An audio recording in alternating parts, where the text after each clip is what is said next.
debate over too much testing coming to a head at Tulsa public schools. At the risk of being fired, today one elementary teacher refused to give the MAP test to her students today.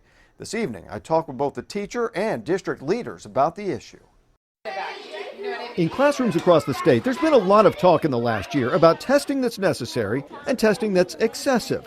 Now, Nikki Jones, a first grade teacher at Skelly Elementary, refused to give the MAP test. There's a use for assessments in the classroom. Of course, that's what we guide our instruction with, but this testing is not appropriate for first grade. It doesn't really fit within the legal realm either. Jones says over the last year, she spent a lot of time advocating for an end or reduction in what she calls high-stakes testing.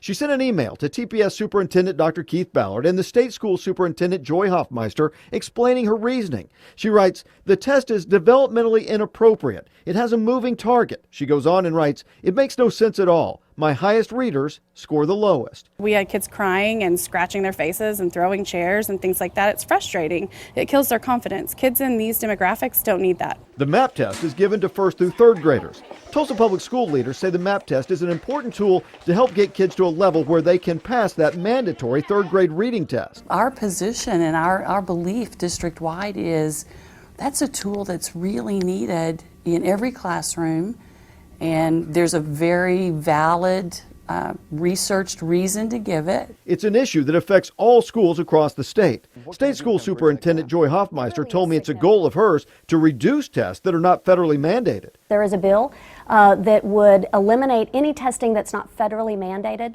at least during the time when we are rewriting our math and reading standards. This would be, I think, a step forward. The MAP test is not federally mandated, and Jones, who realizes she could be fired, says she will not give the MAP test. I understand there's a consequence for insubordination. What I'd like for them to do is look at the 13 other assessments that RSA allows and pick a more appropriate one.